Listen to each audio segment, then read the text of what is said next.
नमस्कार. मी विजया डोळे अधिराज ज्योतिष चॅनल आपलं सहर्ष स्वागत करत आहे. आपण सध्या वेगवेगळ्या भावानुसार प्रश्न बघून त्याचे नियम सांगत आहोत. म्हणजे कृष्णमूर्ती पद्धतीत नियमाला अतिशय महत्त्व आहे आणि त्यासाठी मी रेग्युलर जे काही प्रश्न असतात त्याच्या अनुषंगाने त्याचे नियम मी सांगते. सध्या आता आपलं 11वा भाव आणि 12वा भाव, एकादश लाभ भाव असं म्हणतात 11व्याला, आणि व्ययभाव 12 भाव म्हणजे 12वा भाव.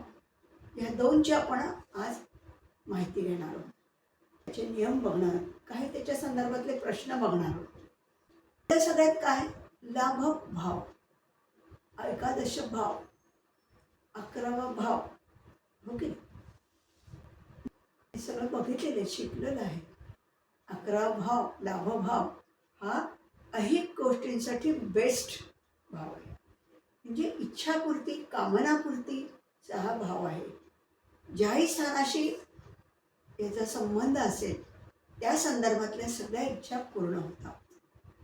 11वा भाव मित्राचा भाव आहे, संगती, मित्र, त्याच्यानंतर इच्छापूर्ती, मोठे बंधू भगिनी, मोठी भावंड, आपली सोसायटी, समाज, हा हे सगळं काही आपण लाभभावांना बघतो. लाभ ह्या नावातच आपल्याला कळतं की फायदा, लाभ. ज्याही गोष्टीचा संबंध लाभभावाशी येतो त्यावेळेला तुमच्या त्या इच्छा, कामना पूर्ण होतात. अनेक गोष्टींचे लाभ बघतो आपण. म्हणजे एक गोष्ट, एक इच्छा पूर्ण झाली की दुसरी इच्छा, दुसरी झाली की तिसरी इच्छा. ह्या इच्छा आपल्या संपतच नाही. पण ह्या लाभभावाशी संबंध असतील तर सगळ्या इच्छा पूर्ण होतात, हे तितकंच खरं. दुसरा भाव आपण घेणार आहोत व्ययभाव किंवा 12 भाव. आता ह्या भावांना काय बघतो, जनरली काय म्हणतात, व्ययभाव म्हणजे सगळ्याचा व्यय, सगळ्याचं नुकसान. पण ॲक्च्युली तसं जर बघितलं तर सगळ्यात व्ययभाव हा चांगला आहे. तो कुठल्या दृष्टीने, आध्यात्मिक दृष्टीने. म्हणजे तो कशासाठी मिळतो की सगळ्या कर्मातून, सगळ्यातून तुम्ही मुक्त व्हावं, मुक्ती प्राप्त व्हावी, मोक्ष मिळावा, ह्यासाठी मनुष्याचा जन्म असतो. पण ॲक्च्युली मनुष्य जन्म झाल्यानंतर मनुष्य या मोहमायाच्या जाळ्यात अडकतो, हो की नाही. म्हणजे व्ययभाव आध्यात्मिकदृष्ट्या काय आहे, चांगलं आहे, वाईट आहे असं नाही.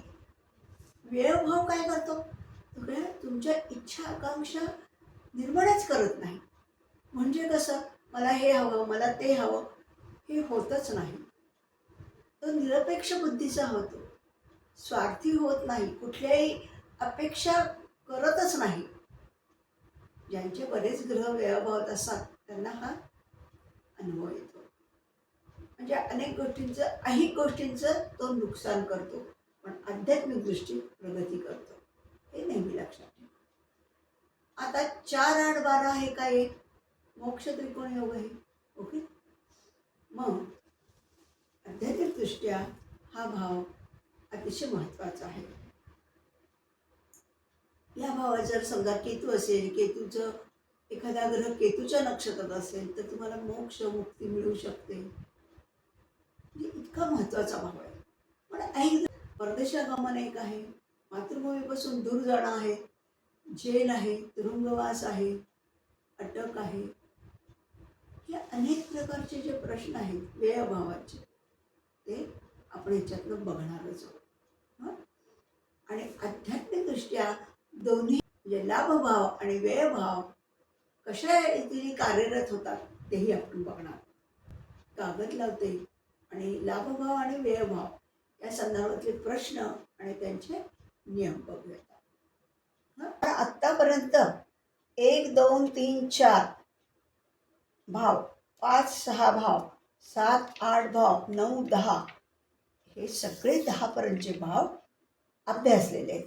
आज आपण आता हा 11वा भाव लाभ भाव आणि हा व्यय भाव 12 भाव त्यांचा आपण अभ्यास करणार, प्रश्न बनवणार त्याच्या संदर्भात आणि त्याच्या संदर्भातले नियमही बघणार आहोत. हां, तर मी आता कागद लावते आणि मी त्याच्यावरनं बघूयात. आता आपण लाभभावाचे प्रश्न आणि त्याचे नियम बघूयात. हां, लाभभाव हा कामनापूर्तीचा भाव आहे, इच्छापूर्तीचा भाव आहे. कोणत्याही प्रकारच्या इच्छा या भावावरून पूर्ण होतात. ज्या भावाचा संबंध 11व्या भावाशी असेल त्या स्थानासंबंधित इच्छापूर्ती होते. ऐहिक जीवनासाठी हा भाव श्रेष्ठ आहे, परंतु आध्यात्मिक दृष्टीने या भावात लोभ ही भावना जास्त आहे. म्हणजे ऐहिकतेमध्ये व्यक्ती अडकून राहतो, त्याच्या इच्छा वाढतच जातात. म्हणजे कसं, एक इच्छा पूर्ण झाली की दुसरी हा इच्छांचा एकामागोमाग एक इच्छा येत राहतात आणि त्या पूर्ण होत राहतात. हा लाभभावाचा इच्छापूर्ती कामनापूर्तीचा हा भाव झाला. त्यामुळे तो ऐकतेच्या दृष्टीने ठीक आहे, पण आध्यात्मिक दृष्ट्या तो तुमचा लोभ भाव वाढवतो. संदर्भ प्रश्न बघूया. आध्यात्मिक गुरु मिळेल का? आता बघा, हा नियम काय. लाभभावाचा सब मार्गी ग्रहाच्या नक्षत्रात असून गुरु किंवा केतू संबंधित व तो नवम भावाचा बलवान कार्य असेल तर गुरु मिळेल. 5, 9, 10, 11 यांच्या दशामध्ये गुरु मिळेल. आध्यात्मिक गुरु म्हणजे आपण गुरु करतो तर तो मिळेल का हा प्रश्न आहे. तर काय करायचं, लाभभावाचा सब बघायचा. तो काय पाहिजे, गुरु किंवा केतूच्या नक्षत्रात असून 5, 9, 11, 10 यांचा कार्यश असेल तेव्हा गुरु मिळेल. केव्हा मिळेल, ते ह्यांच्या महादशा अंतर्दशात गुरु मिळेल. प्रश्न दुसरा, सिद्धी प्राप्त होईल का? जातकाचा प्रश्न काय, सिद्धी प्राप्त होईल का बरं मला? तर नियम काय आहे, लाभभावाचा सब 5, 10, 11 ह्यांचा कार्यश असून गुरु शनी केतू ह्यांच्याशी संबंधित असेल तर 5, 10, 11 यांच्या दशांमध्ये पवित्र सिद्धी मिळेल. पण लाभाचा सब राहूच्या संबंधित असून राहू अष्टम व व्ययभावाचा कार्यश असेल तर जारण मारण विद्या प्राप्त होईल. राहू असेल आणि तो 8 आणि 12चा कार्यश असेल तर जारण मारण प्राप्त कराल. मंत्रसिद्धी, आता मंत्रसिद्धी कशावरनं बघतो आपण, तर पंचम भावाचा सब जर शनी संबंधित असेल व लाभाचा कार्यश असेल तर 5, 10, 11 या भावांच्या कार्यश ग्रहांच्या महादशेत अंतर्दशेत मंत्रसिद्धी प्राप्त होते.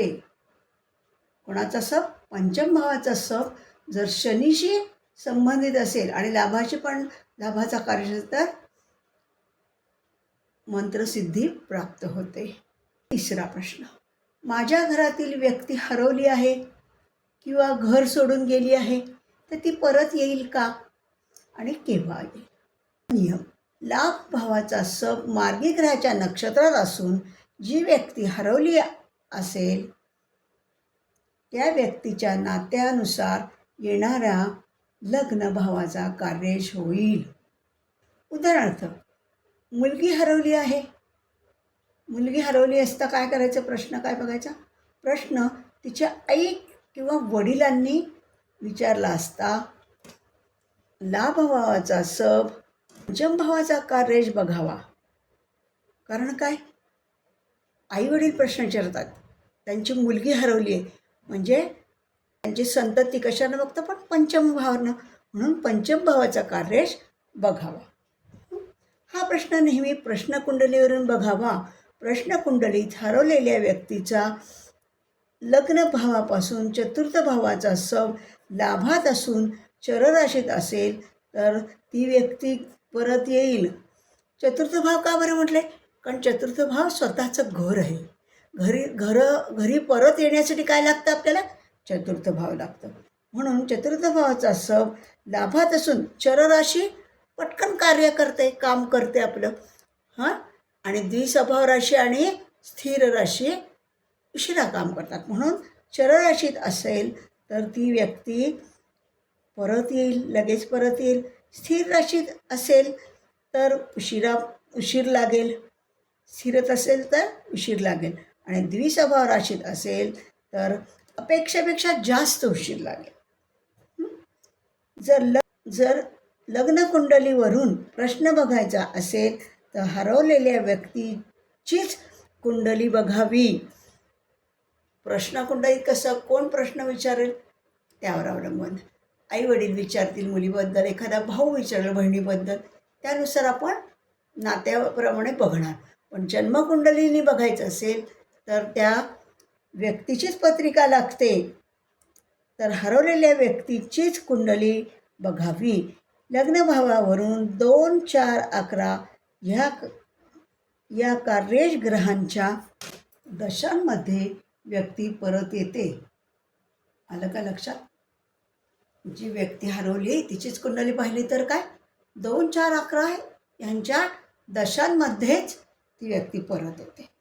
आता प्रश्न नंबर 4, हरवलेली वस्तू परत मिळेल का, केव्हा? चा नियम, लाभभावाचा सप मार्गी ग्रहाच्या नक्षत्रात असून 2 व 11 या भावांचा कार्येश असेल तर पैसे व दागिने परत मिळतील. धनभाव आहे ना, दुसरा भाव म्हणजे धन. हे पैसे दागिने हे आपण धनस्थानानं बघतो. म्हणून 2 आणि 11चा कार्येश असेल तर पैसे आणि दागिने हरवले असेल तर नक्की परत मिळतील. लाभभावाचा सप मार्गी ग्रहाच्या नक्षत्रात असून 3ऱ्या भावाचा कार्येश असेल तर हरवलेले कागदपत्र, दस्तऐवज परत मिळेल. 3ऱ्या भावांना आपण काय बघतो? कागदपत्र, डॉक्युमेंट हे सगळे बघतो ना. मग त्याच्यातलं काही हरवलं असेल तर त्या 3ऱ्या भावाचा, लाभभावाचा सप मार्गी ग्रहाच्या नक्षत्रात असून तो 3चा कार्येश पाहिजे तर तुम्हाला कागदपत्र किंवा काय तुमचं असेल ते हरवलेल्या गोष्टी परत मिळतील. लाभभावाचा सप मार्गी ग्रहाच्या नक्षत्रात असून 4 भावाचा कार्येश असेल 4थ्या भावाचा तर गाडी, फर्निचर, स्कूटर इत्यादी परत मिळेल. म्हणजे तुमची कुठली गोष्ट हरवली त्याच्यावर अवलंबून आहे. आता गाडी, फर्निचर हे आपण कशानं बघतो? चतुर्थ भावानं. म्हणून लाभभावाचा सप 4चा कार्येश असेल तर त्या गोष्टी हरवल्या असेल तर काय बघणार तुम्ही? चतुर्थ भाव बघणार. ही लाभभावाचा सप चतुर्थ भावाशी संबंधित असेल तर तुमच्या गाडी, स्कूटर म्हणा, फर्निचर म्हणा हे तुम्हाला मिळेल.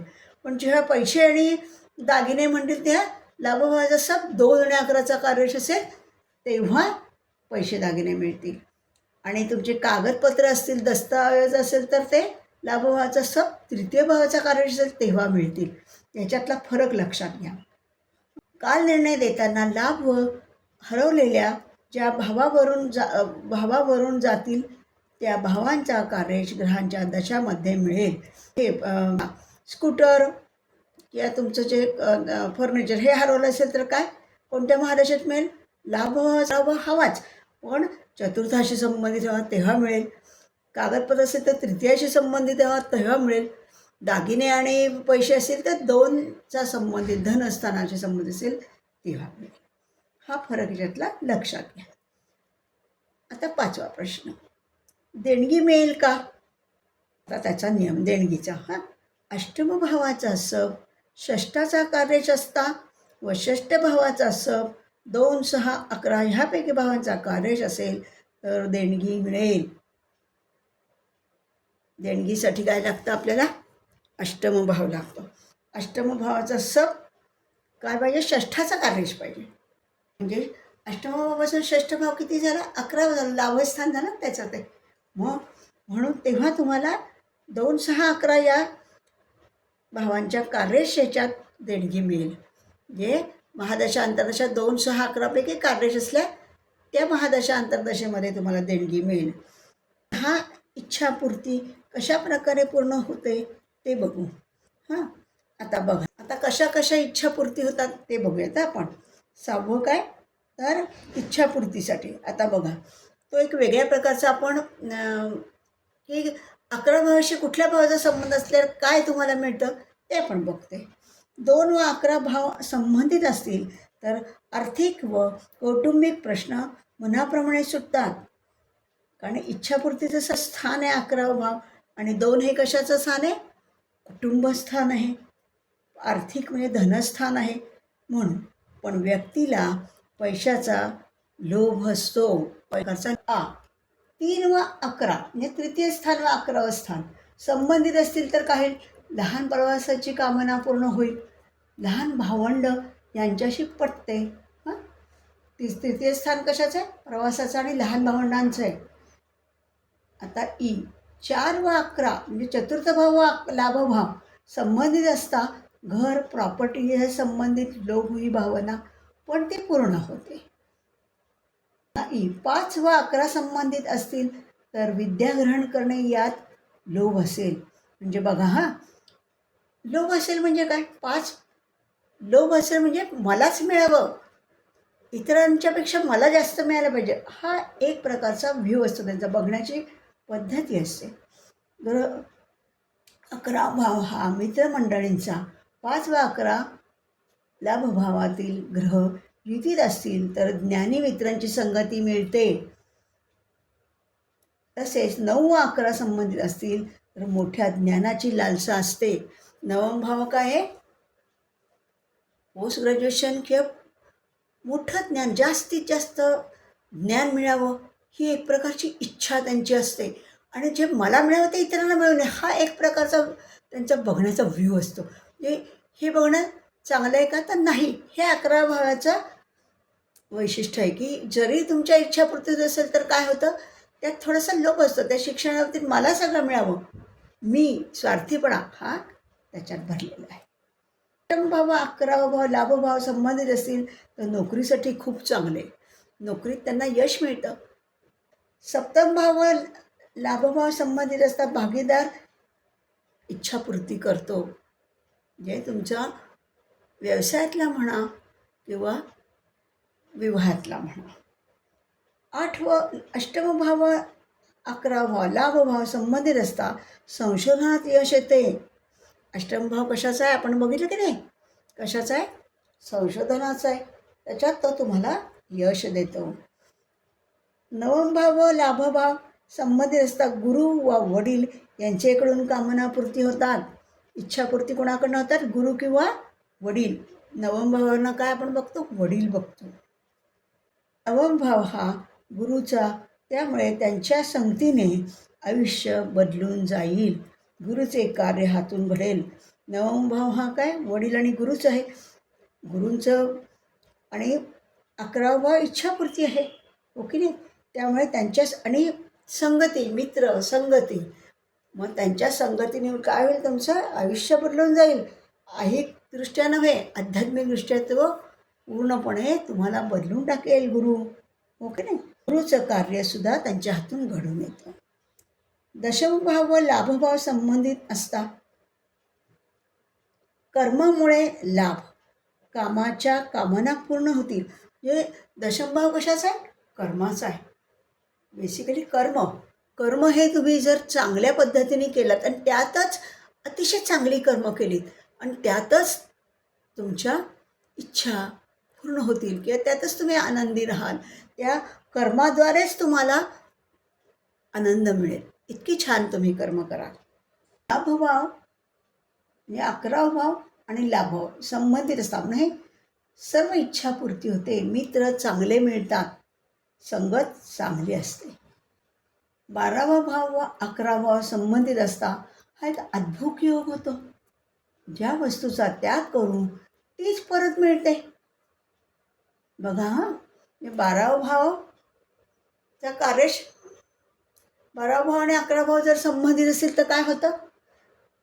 आपण ज्या व्यक्तीचं ज्या इच्छेचा त्याग करतो तीच इच्छा परत आपल्याला मिळते. समजा मी मुक्तीची इच्छा केली की मला मुक्ती मिळू दे, मग काय होतं? त्या वस्तूचा त्याग केल्यावर ती परत मिळते, असा याचा अर्थ आहे. वस्तूचा त्याग करू तीच परत मिळते. उदाहरणार्थ मुक्तीची इच्छा मनात आणली व ती जर त्यागली, परत त्याग केला की जाऊ दे आपली काय इच्छा पूर्ण होणार नाही, तर ती लगेच पूर्ण होते. हा अद्भुत योग आहे 12वा भाव आणि 11 भावाचा.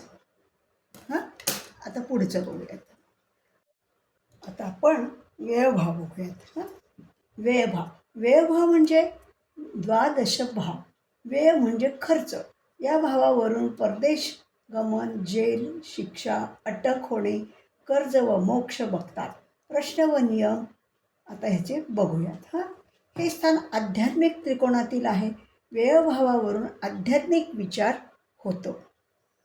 आता प्रश्न पहिला, परदेश गमन योग आहे का आणि केव्हा? हा जातकाचा प्रश्न आहे. आता नियम, कुंडलीतील व्ययभावाचा सप 3, 9, 12 ह्यापैकी भावांचा कार्यश असेल तर वरील भावांच्या कार्यश ग्रहांच्या दशांमध्ये परदेश गमन घडते. सदर सप चरराशीत असेल तर परदेश गमन सहज घडेल, परंतु स्थिर किंवा द्विस्वभाव राशीत असता प्रयत्न करावे लागतात. हा प्रश्न कुंडलीने बघायचा असेल तर 12व्या भावाचा सप म्हणजे व्ययभावाचा सप वक्री ग्रहाच्या नक्षत्रात असताना परदेश गमन घडत नाही. दशा जेव्हा 2, 4, 11 या भावांच्या कार्यश असतात, जातक त्या दशामध्ये मायदेशी परत येतो. 3, 9 आणि 12 कुंडलीने बघताना काय करतो पण 3, 9 आणि 12 व्ययभावाचा सप 3, 9, 12चा कार्यश असेल मार्गी ग्रहाच्या नक्षत्रात असून तर तो त्या दशांमध्ये परदेशीय गमन करतो. परत जर प्रश्नकुंडलीवर बघायचं असेल तर काय, प्रश्नकुंडली नेहमी वक्रीला खूप महत्त्व आहे. एखाद्या समजा 12व्या भावाचा सप आहे 3, 9, 12पैकी कार्यश, पण तो त्याचा जर नक्षत्र स्वामी वक्री असेल तर तो जाणार नाही, परदेशागमन होणार नाही. आणि तो ग्रहच नुसता वक्री असेल तर तो मार्गी झाल्यावर परदेशागमन करेल. पण तो ग्रह भावाचा सप जो आहे तो नुसता वक्री असेल तर तो मार्गी झाल्यावर जाईल. पण तो ज्या नक्षत्रात आहे तो नक्षत्रस्वामी जर वक्री असेल तर तो परदेशागमन करणार नाही, म्हणजे परदेशागमन होणार नाही. हा प्रश्न कुंडलीनं बघण्याचा प्रश्न आहे. आणि मायदेशी कधी येतो आपण तर 2, 4, 11 2, 4, 11 हे परदेशागमनासाठी विरोधी भाव आहे. दशास्वामीमध्ये मायदेशी परत येईल. आता प्रश्न, अटक होईल का? जातकाचा प्रश्न काय, अटक होईल का? हा प्रश्न शक्यतो प्रश्न कुंडलीवरून पाहावा. नियम, व्ययभावाचा सप जर राहू असेल तर अटक होते. सप जर 3, 8, 12 या भावांपैकी कार्यश असेल तर त्या दशात अटक होते. कोणत्या राहू असून 3, 8, 12 ह्यांचा कार्यश असेल तर अटक होते. कोणत्या दशामध्ये 3, 8 आणि 12 या महादशा अंतर्दशा असतील तर नक्की अटक होते. प्रश्न 3, शिक्षा होईल का? जेल का दंड? आता अटक झाल्यावर प्रश्न पुढचा काय आला, त्याला शिक्षा होईल का, दंड होईल का, काय होईल? तर त्याला नियम काय, व्ययभावाचा सप 12व्या भावाचा सप राहू किंवा शनीशी संबंधित असून 3, 8, 12 या भावांचा कार्यश असेल तर कारावास होतो. 12व्या भावाचा सप राहू किंवा शनी असायला पाहिजे आणि तो 3, 8, 12 या भावांचा कार्यश असेल तर त्या भावांमध्ये काय होतं, शिक्षा होते. दुसऱ्या भावाचा सप अष्टमाचा कार्यश असेल तर दंड होतो. पण दुसऱ्या भावाचा सप अष्टमाचा कार्यश असेल तर शिक्षा न होता काय होतं, दंड होतो, म्हणजे पैसे भरायला लागतात. दुसरा भाव कशाचा आहे, धनस्थान. दुसऱ्या स्थानचा सप अष्टमाचा कार्यश असेल, 8व्या भावाचा कार्य असेल तर दंड होतो. प्रश्न 4, तुरुंगातून सुटका कधी होईल? आता बघा, तुरुंगातनं कधी सुटका होईल तर नियम, 4थ्या भावाचा सप 9, 4, 11 या भावांचा कार्यश असेल तेव्हा वरील भावांच्या दशामध्ये सुटका होईल. 4 हे आपलं स्वगृह आहे, आपलं स्वतःचं घर आहे. तुरुंगात म्हणजे तो घरापासून लांब असतो, म्हणून 4थ्या भावाचा सप आपल्या घरी कधी येईल असा प्रश्न नाही. तुरुंगातून सुटका कधी होईल म्हणजे घरी कधी येईल तर 9, 4, 11 या भावांचा कार्यश असता वरील भावांच्या दशांमध्ये तुरुंगातून सुटका होईल. आता प्रश्न 5, मुक्ती मिळेल का? जातकाचा प्रश्न काय, मला मुक्ती मिळेल का? तर नियम, व्ययभावाचा सप हा मार्गी ग्रहाच्या नक्षत्रात असून तो केतू असावा किंवा केतूच्या नक्षत्रात असावा. केतू हा ग्रह मुक्ती प्रदान करणारा आध्यात्मिक ग्रह आहे. येत आहे का लक्षात? आता आपण 12वा भाव आध्यात्मिकदृष्ट्या अभ्यासूयात. म्हणजे आता आधी पहिलं काय, मुक्ती व्ययभावाचा केतू असेल किंवा केतूच्या नक्षत्रात असेल तर मुक्ती तो प्रदान करतो. केतू हा ग्रह मुक्ती देणार आहे. आता आपण 12वा भाव आध्यात्मिकदृष्ट्या अभ्यासूयात. आध्यात्मिकदृष्ट्या हा भाव आंतरिक संतुष्टीचा आहे. म्हणजे बाहेरून जरी व्यय असला तरी आत मात्र आनंद भरलेला आहे. 12वा भाव हा समर्पण व त्याग यांचा आहे. यामुळेच मुक्ती मिळू शकते. कुठल्याही गोष्टीचा लोभ भाव असत नाही. समर्पण म्हणजे शरणागती स्वीकारणे. म्हणजे माझे व मी हा भाव जाईल तेव्हा त्याग व समर्पण होईल. आपण काय बघतोय, आध्यात्मिकदृष्ट्या जर प्रत्येक सणाशी व्ययभावाचा संबंध आला तर काय होऊ शकतं हे आपण बघतोय. आता व्ययभाव प्रथमात असेल तर त्याग व समर्पण भावना रुजते. कमी अपेक्षा असतात. स्वतःला ओळखणे ह्यात असते. म्हणजे मी कोण आहे हा आध्यात्मिक प्रश्न ते अभ्यासित असतात की मी कोण आहे या प्रश्नाचं उत्तर ते शोधत असतात. आता व्ययभाव जर धनात असेल तर नोकरी विदेशी कंपनीमध्ये असेल, आध्यात्मिकदृष्ट्या पैशात न गुंता दान करण्याकडे वृत्ती असेल, भाव कसा जागृत होतोय. तिसरं, व्ययभावाचा म्हणजे म्हणा नाही तर त्याच्या संबंधित म्हणा. व्ययभावाच्या संबंधित किंवा जर 3चा कार्यश असेल तर कोणत्याही गोष्टीचा चटकन मोह होतो. तो पटकन मोहात पडतो. मला हे हवं आहे, ते हवं आहे. तो मोह आवरता आला पाहिजे. म्हणजे आकर्षण कमी झाले पाहिजे. हा आध्यात्मिक दृष्टिकोन आहे. व्ययभावाचा 4चा कार्यश असेल तर आध्यात्मिकदृष्ट्या मनातील विचारांचा त्याग करता आला पाहिजे. त्यासाठी मौन हा मार्ग स्वीकारावा लागतो. व्ययभावाचा 4थाचा कार्यश असेल तर काय होईल, आध्यात्मिकदृष्ट्या विचार करायला शिकलं पाहिजे किंवा मौनाचा स्वीकार केला पाहिजे. व्ययभावाचा 5म भावाचा कार्यश असता ज्ञानाचा समर्पण भाव आला पाहिजे. म्हणजे ज्ञानात समर्पण सापडलं पाहिजे. व्ययभावाचा 6ठाचा कार्यश असता नोकरीत बदल होत राहतील व विदेशाशी संबंधित असेल. हा चांगला नसेल तर आईशी संबंध चांगले नसतील. झोपेबद्दल त्रास असेल, प्रकृती चांगली नसेल, रोग असतील. हा भौतिक दृष्टिकोन झाला. आता आध्यात्मिक दृष्टिकोन षड्रिपूंचा नाश करतो. समर्पण भाव जास्त असेल, 6ठाची असल्यावर रोग असतील, अमुक असेल, पण समर्पण भाव त्यांच्यात जास्त असेल. व्ययभावाचा 7म भावाचा कार्यश असता लग्नात अपयश येते, पण आध्यात्मिकदृष्ट्या नात्यात मात्र समर्पण असते. व्ययभावाचा 8म भावाचा कार्यश असला याला निजी दोष म्हणतात. 8वा भाव जीवन आहे. 8वा भाव पीडाकारक आहे. पीडा नको असेल तर त्याग समर्पण आवश्यक आहे. तसेच क्षमा हा भाव गरजेचा आहे. व्ययभावाचा 9वा भावाचा कार्यश धर्माचा भाव आहे. 9वा भाव कशाचा आहे, धर्माचा आहे. प्रत्यक्ष ईश्वर प्रत्येकात वास करतो हे कळणे म्हणजे व्ययभाव होय. म्हणजे 9वाचा कार्यश असता प्रत्यक्ष ईश्वराची अनुभूती येते. 9म भाव गुरु हा मिळाला असेल तर तो मुक्ती मार्गावर नेईल. भाव कशाचा आहे, गुरुचा आहे, धर्माचा आहे, हो की नाही. आणि याच्यातनं 9म भावाचा कार्यश असेल तर तुम्हाला परमेश्वराची अनुभूती येते. व्ययभावाचा 10चा कार्यश असता कामात सतत बदल होत असतात. चांगली कामे करून म्हणजे कर्माद्वारे मुक्ती मिळेल ह्या लोकांना. म्हणजे कर्मातच आनंद मानून त्याच्यातच ते मुक्त होऊन जातात. हे भाव